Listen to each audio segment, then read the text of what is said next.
use the world. Hey there everyone, and welcome back to the Comics Crusade for the final week of July. Got some interesting books here today, but like every Comics Crusade, I'll go ahead and open with the general stuff that's on my mind.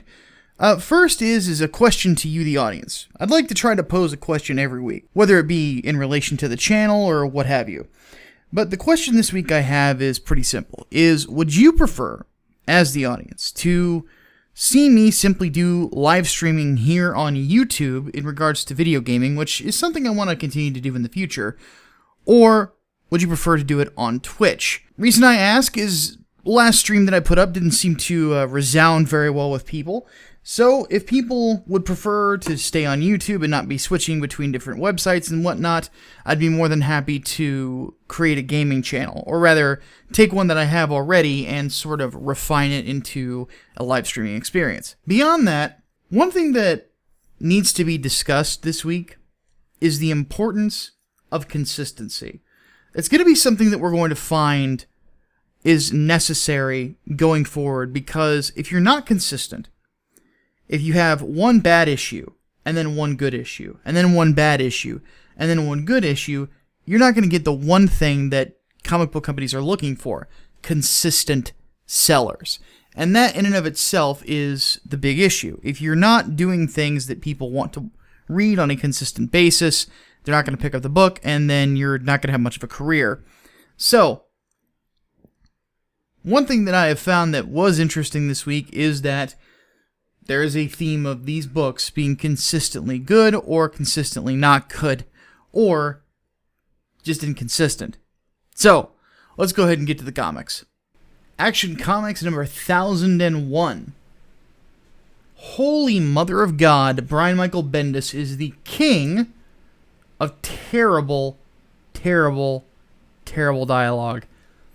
This opening 2-page spread here. Stop, I'm trying. You're still doing it. I can't stop myself. You're embarrassing me. You're embarrassing both of us. I want my own lawyer. Oh, it's so fucking cringy. Why? You guessed it. Da-da-da-da. Because Bendis.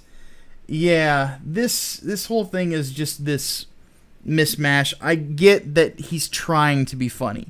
He's trying very hard to be funny at the beginning of this book of, your friend's going to throw the gun at me now, da-da-da-da-da, and it's just not there. It's not funny, it's not interesting, and ultimately it doesn't have much to do with the plot. I don't remember Superman taking all this time to just emasculate people. Wow. Super Dickery has returned. I guess because Bendis. I don't know if that's the case, but he's being a dick, and I'm not really a fan of it. Anyway, what happens in this book?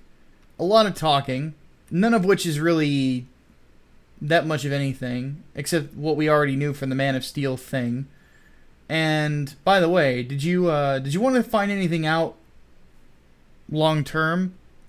You actually kind of do. That's what shocked the hell out of me, and that's what I was talking about when it came to consistency. Is the very idea that the villains not only got revealed, but you actually get some sense of motivation.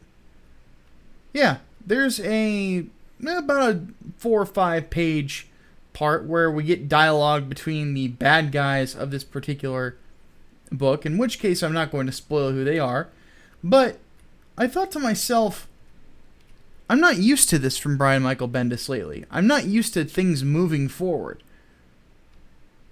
But regardless, yeah, stuff happened. And the book actually wasn't terrible. I don't have a ton of ranting to do, except for one part. The last 2 frickin' pages aren't the thoughts of a person writing, because there's a gossip columnist that is apparently going to be a character going forward, but there are 2 pages at the end of this book that are tap tap tap tap tap tap tap tap tap tap tap tap tap tap. Ugh. And it's annoying. I want to know what she's thinking. I want to know what is on her mind. I want to know these things. It would help to develop the character. But Brian Michael Bendis doesn't do that anymore. This is also what I mean by inconsistency. There's actually some honest to God, interesting elements to this book when the villain is finally revealed, and then suddenly tap tap tap tap tap tap tap tap tap tap tap tap tap tap tap tap tap tap tap. Stop it! And then the book just ends. If the book had ended 2 pages prior with the reveal of the villain, it would have been a good ending. And this is the problem with Bendis. He decompresses stuff too much. He doesn't know how to end a book properly anymore. And the storylines just really aren't that exciting. And that's what's most unfortunate about it. Is, to quote Young Justice, I'm just kind of whelmed, I guess. No, that's not true. I'm underwhelmed. Don't buy this comic. It's not really worth it. Detective Comics 985. So, I have to say one thing before I even get into the book itself. And that is, if you have the opportunity, pick up the variant cover, because it looks freaking phenomenal. I love the art. So, I actually missed the last issue of this. So I had to go back into Comixology and read it, because I hadn't read it before. I completely forgot it was there. And, yeah, last issue, good. This one is part 3 of this arc called On the Outside, which basically, again, is asking a question of the audience from Brian Edward Hill. And that question is Batman better without those who surround him? Would it be better if he were on his own? And I think it's an interesting question to pose to the audience. And the way that Brian Edward Hill asks the question is a little bit different than how Tom King would do it. He simply just poses the question and then tells a story around it, as opposed to trying to get into the psychology of the character itself. That's kind of what I like about Detective Comics as opposed to the main Batman book, is you can really have the character told 2 different ways, but still keep the essence of the character. Regardless, the story continues about this new villain called Karma, Bruce coming to the realization of who exactly it is. No, I'm not spoiling it for you. And then Black Lightning, for better or worse, being assigned to trying to take care of members of the Bat family. By the way, I thought it was kind of funny that Brian Edward Hill has Orphan, the former second Batgirl, Cassandra Cain, say Black Lightning's stupid name. Because I actually agree. I think that Black Lightning is kind of lame. Like, where's White Lightning? Is there such a thing as Purple Lightning? If the Lightning guy was half Iranian, would he be like Light Olive Lightning? I don't get it. So anyway, it is a neat little story. Again, posing an interesting question, but doing it so in a different way. Is the question is there for you to ruminate on as the reader, while you read this really interesting and fun little action comic that comes across like it's actually inspired quite a bit by the Dark Knight film. So that having that kind of tone is something that I really enjoy. I've always thought that that sort of tone of story really fits Batman a lot better than it would a lot of other characters, especially of the big 3 of DC. So love the art, love the writing. Really wish Brian Edward Hill was permanent on this book, or at least getting a longer run than he is. Sadly, I think he's done after this arc, which kind of sucks. But regardless, if you haven't picked up this book and you're not reading this arc of Detective Comics, you really should be. The Flash, number 51. So, I have to say that I don't know if I'm going to continue to read this book after this issue. The reason being is that I was more or less coming into The Flash because Wally had come back and was starting to be more of a character that they were going to focus on. Not to mention his costume redesign looks freaking great. But the fact of the matter is they're going to be moving beyond his most recent arc, and I am not a fan of that. And this book, oddly enough, though, is a good little send-off for him. Because Wally West, for a lot of people, especially my age, was the Flash for most of the time that they've been reading comic books. So you've got your people in their early 30s, and then you can get to people down in their 20s. Wally was the Flash to us. He was the Flash in the comics. If you watched Justice League and Justice League Unlimited, he was the Flash there too. Barry Allen was not around. So this is a really good way of looking back at the character and how he's basically seen in the DC universe. So what the purpose of this book, for better or worse, is to do that, and then on top of that, start to set the stage for the future of this particular story and all these different forces that are going to have to come into effect. But it just tells this great story about Wally's character and the type of person he is, and how he's basically constantly moving throughout the world with the fact that he can't get his wife and children back. He can't travel through time. He can't do any of that sort of thing right now. So he's going around. He's stopping tornadoes. He's rebuilding houses or entire towns for people. He's rescuing people from hurricanes. He's doing stuff for kids. He's stopping muggings. It's just really how Wally is as a person and how he deals with these issues, and how the Flash family in general is dealing with the struggles of Wally West. Now, here is the sort of thing where I sort of clash with a lot of other comic book critics that I know, whether it's Diversity in Comics or Yellow Flash or others that I like and respect their opinions, is when I look at a story like this that is deeply personal, when I look at a story like this that focuses more on the mind of the hero than them running around and doing cool stuff, I am getting satisfied. I am really enjoying what I'm seeing if it's written well, and this is one of those examples. That's another reason why I like Tom King so much, is that he will take a break and he'll focus on somebody's psyche as opposed to just them walking around and blowing stuff up. So, for better or worse, this story is about a man in pain. And it's about how men deal with pain, which, when you think about it, this sort of thing is how we men deal with pain. Is we don't really sit in front of a therapist and talk necessarily, when sometimes we should. We don't really do stuff like that. We go and we work. And what does Wally West do? Well, he's a superhero. He goes and he does stuff. He saves people. He rebuilds homes. He does all these kind things for people because that is, in general, who he is. He is a good man. He is just right now a good man in a situation that no man would ever want to be in. It's not that he has to bury his family. It's that they exist somewhere in the ether out there and he can't find them, and it's ripping him apart from the inside out.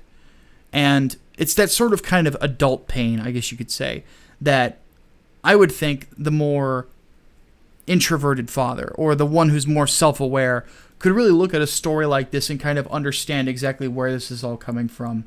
So, needless to say, it's a really cool examination of Wally as a human.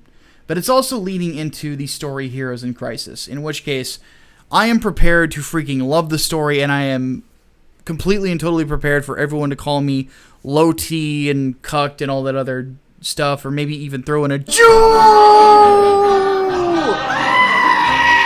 on occasion, just because I like that sort of mind screw.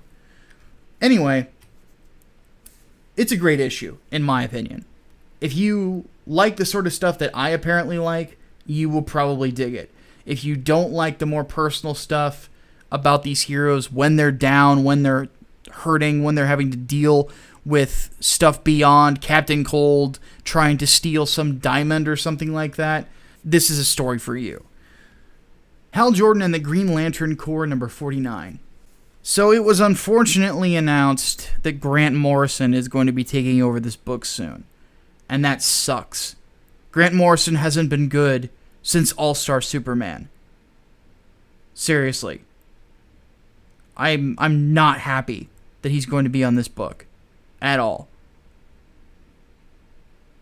And part of the reason that I'm not happy that he's going to be on this book is because the current writer of the book has actually done a really stellar job of telling a good action story with good character elements that really is a fine balance, to be honest with you. But the Green Lantern books, or at least, what I consider to be the main Green Lantern book, the one that follows Hal Jordan, for better or worse, has had that balance throughout the entire time. Jeff Johns was great with it. The current writer's great with it as well. So this it's depressing, especially when you look at a comic that is as good as this. So last time we talked about the Dark Stars, I mentioned how good this arc has been and how good this run on Green Lantern's been, and it's still the same here. But what makes it interesting is the fact that the Green Lanterns were pushed to a point where they have to work with their enemies. General Zod, Hector Hammond, and a few others, and Arkillo, and I really dig that sort of a concept. The way that the story goes is we actually do start to see the tide turn against the Dark Stars. The action is really good. It's a good comic. It's a very, very good comic. And the way that it's all plotted out within the story is honestly really cool. It's very well written, just from beginning to end. The art's fantastic. Another one that I would say pick up the variant cover if you can. It's just, man, I love Green Lantern. I really do. And I hate the fact that I know that Grant Morrison is going to screw it up so badly. If nothing else, though, it might create another meme. We'll see what happens. Anyway, Hal Jordan and the Green Lantern Corps, definitely something that I recommend. If you're not reading this book right now, there's something very wrong with you. You should be reading it. It is freaking great. Robert Venditti has just done wonderful work. Rafa Sandoval's art's great. Like, just pick it up. Seriously. If you haven't already, what's wrong with you? Amazing Spider-Man number 2. So does Joe Quesada not know that Ryan Ottley and Nick Spencer are taking this book the direction that they are?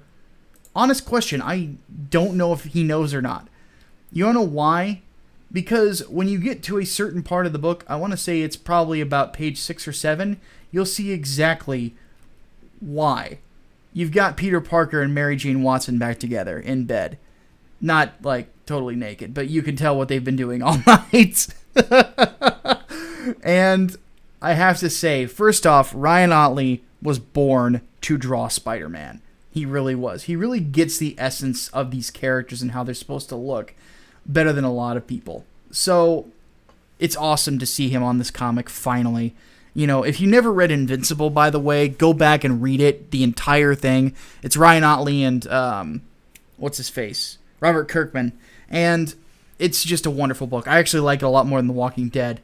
But on top of that, Nick Spencer had to have been itching to write Spider-Man for a long time, because he's really having fun with this book. He's not trying to insert politics. He's not trying to do anything to screw with the audience. You know, it's like he doesn't have Peter interacting with Mockingbird at all just to kind of jab you who don't like feminism or what have you. You know, he's not doing that sort of thing. He's telling a Spider-Man story, and I'm so happy to see it. I wouldn't think that Captain White Guilt, of all people, would actually provide me with a good classic style, fun Spider-Man story, but lo and behold, he is. Now, the only thing that I would say is that he's skirting a line here. The thing about writing Peter Parker is that he's sarcastic and he loves to crack jokes. He is a quip machine. With that said, if you quip too much, it can come across as cringy, but thankfully Nick Spencer's kind of riding that line. I'm just praying that he just doesn't cross it, because once he does, he's going to lose his audience in a lot of ways. But needless to say, where Peter's at is he finds himself in a position where they realize that Doc Ock did a terrible job of covering his tracks when he was in Peter's body. They have revoked Peter's doctorate, which sucks, and he also lost his job. But he gets a new opportunity with this book with Dr. Kurt Connors, as many of you know, who is the Lizard. And on top of that, Doc Connors can actually transition between forms now, thanks to an invention that he invented in his own classroom. But he can't attack people, which, of course, hijinks ensue later on in a fight between Spider-Man and then Black Ant and Taskmaster. So, needless to say, again, it's a fun book. It's very well illustrated. It's just good all around, honestly. I'm not mind blown or anything like that, but it's got elements of it that I like. It's got Peter Parker being a smartass. It's got Mary Jane back. It's got Mary Jane being extra thick. And yeah, it's great stuff. It's really just great stuff. I'm looking forward to seeing more from this book month to month. So I never thought I would say it. I'm recommending a Nick Spencer book 2 times in a row. What the hell is going on, man? Venom number 4. So, some of you might have caught on to this, but I am a big fan of Venom. I fucking love Venom comics. And this doesn't really seem like one, and that's sort of what's getting me. So, okay. This is not a bad book. I just need to get a gripe out of the way. I am interested in the idea of the symbiotes having a creator. I am interested in the idea of it essentially bringing forth a brand new big bad for Venom to tango with. Because if they're not going to have Eddie Brock be necessarily a villain anymore, then it's a good idea to have him in a spot where he can, for better or worse, have his own rogues gallery. Now, of course, there were the Life Foundation symbiotes, but they're all gone now. So it's good to bring new things into it. And I like this idea of this character and what he basically is revealed to be. And that is, of course, this sort of a symbiote god. He's the guy who created these creatures. This book also retcons a lot of the things that Brian Michael Bendis tried to turn the symbiotes into. And I also like that it reveals that All Black the Necrosword from the Jason Aaron run on Thor is a symbiote. In fact, it's the first one. So I like that sort of stuff. It's really cool to give this background. With that said, it's not exactly what I would say is the most compelling story to read in a lot of senses. It's not really something that I can really say that I wanted to see this much dialogue about. I think that this could have been truncated and have been more interesting, to be frank with you. Beyond that, it's not a bad issue. It's not a bad comic. But I can really only recommend it to people who already like Venom. If you're not a Venom fan, this arc, quite frankly, is not one that I would start saying reading Venom on. I would still say go back and read Mike Costa. His run was more of a really good introduction to Venom as a character. The sort of stuff that I'm reading in these books is more oriented to a guy like me. Venom is my favorite character ever. So, needless to say, pick it up if you're a Venom fan. If you're enjoying the run already, I don't think this is going to suddenly convince you not to do it. But, one warning, the book is kind of over just as it feels like it really gets started. And you got a whole month to wait until it comes out again. So, yeah, that's my thoughts on that. The Sentry, number 2. The more I look at this story, the more I realize that I really can't expect this book really to catch on with people. I really don't think it's going to happen. Just because I don't really look at the story and say to myself, this is the type of story that a lot of people are really going to gravitate to. Though it is drawn fairly well, and it's got an interesting concept, which the Sentry in general is an interesting concept. It's just not... How do I put this? It's not the most compelling book to read, because you kind of have to be at least somewhat invested in the character of the Sentry in the first place, and let's be honest, not a lot of people really gravitated towards the Sentry when he was first introduced. Or rather, I should say, when he was first put in as a regular character into a bunch of Marvel books. Why is it? Because Bendis! Yeah, I have to bring back Brian Michael Bendis when it comes to this sort of stuff. The reason being is because Brian Michael Bendis set a standard for this character that made the character try to seem important out of nowhere and was never really developed that well. To be honest, a writer like a Jeff Lemire should have been writing this character 10 years ago.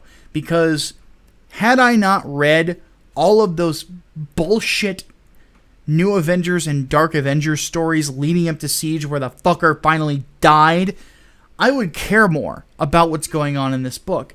But it's hard to, because I just can't forget how badly this character can be abused if the writer is not going to take care to make sure to consistently give the threat of the void and show the twisted mind of one Robert Reynolds. Now, with all of that said, is this a good comic? Yes, it actually is. I really like Jeff Lemire. I like the way that he's doing things. I like the twists of the setup. It really is just a neat story. It just is this... It's a little off. It's a little weird.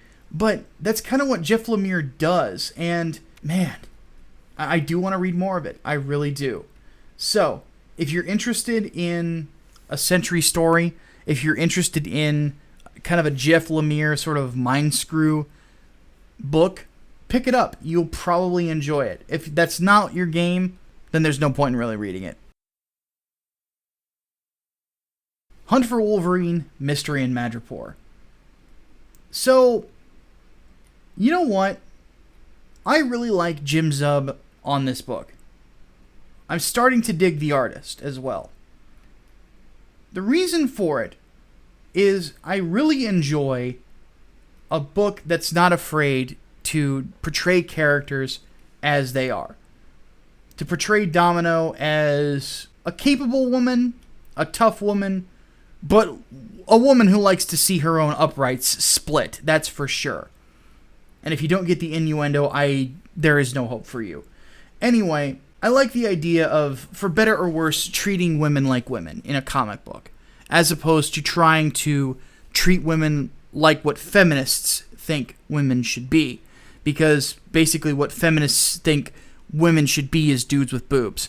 So the idea that Jim Zub is better at telling a story about women than most of these YA garbage fucking writers that Marvel picks up to write women for them is pretty telling. But then again, that's the interesting thing about being a writer, is that when it comes to writing a story, for better or worse, what you're going to do is you're going to write about things that you observe, about different traits. And what do men pay attention to a lot? Women. We do. It's just the fact. And you get all the ins and outs of femininity. And that's what I really enjoy about this book. On top of that, it's just a neat little story. The villains are oddly compelling. I don't really know if this is going to end up having anything to do with Wolverine by the end of it. But even if it doesn't, it's still a fun read. It's still kind of crazy. It's still all over the place. It's still got a ton of action and some fairly interesting intrigue. Not to mention, it's nice to see the X-women treated as competent, treated as smart, treated as sexy, and all the great things about women. And that is something that I wish we would see more of in comic books. There's nothing wrong with femininity, in my opinion. Nothing at all. Not to mention, the artist isn't afraid to give you a few ass shots here and there either. And in the last one, we got Domino and Shadowcat in their underwear. I mean, fuck. What's not to recommend here? But all jokes aside, Hunt for Wolverine, Mystery in Madripoor is a good comic. I think that Jim Zub is a talented writer. He's a talented action writer specifically. I don't know if he's going to be super strong with characterization and the really deep stuff going forward, but if you're looking for just a fun action book, I have a feeling in the future a Jim Zub comic is going to be the place you're going to want to look. So, yeah, again, definite recommendation from me. I'm actually starting to like this art style the more I see of it. Again, because this guy's not afraid to draw women like women, and to draw them with curves, and to draw them sexy, and all this other stuff. So, yeah, definite recommendation. Alright, so we have brought ourselves to the end of another little crusade. Oddly enough, not as much ranting this week. We had some pretty good comics, and my definite recommendations, just to rehash, are Detective Comics 985, Flash 51, Hal Jordan and the Green Lantern Corps 49, Amazing Spider-Man number 2, and Hunt for Wolverine, Mystery in Madripoor number 3, and then the Sentry, if that sort of thing looks like it's interesting to you. By the way, folks, don't forget to answer the questions that I had earlier on, especially in regards to the concept of a gaming channel or Twitch or what have you. I'd like to get your guys' opinions on it, because I would like to do those sort of live streams on a regular basis and just get the chance to sit down and chill with you guys while I'm playing a video game. Also, if you enjoyed this video, please don't forget to like, emphasis on share, and subscribe. Try to get some word out there. In fact, here's the challenge for you in the audience. If there is another comic book reviewer that you know of, that you would like to get opinions on my opinions, like Diversity in Comics, Yellow Flash, or heck, somebody like Ethan Van Sciver, Timothy Lim, or anything like that, just to get their opinions on my opinions, or just get more thoughts on these particular comics, tweet this video at them and see what they say. Alright. Folks, I'm going to check out. It has been a long week for me, and I hope that you guys pick up these books and continue to move the needle. But with all that said, my name is Micah Curtis, and I do welcome you to my crusade, Deus Vult.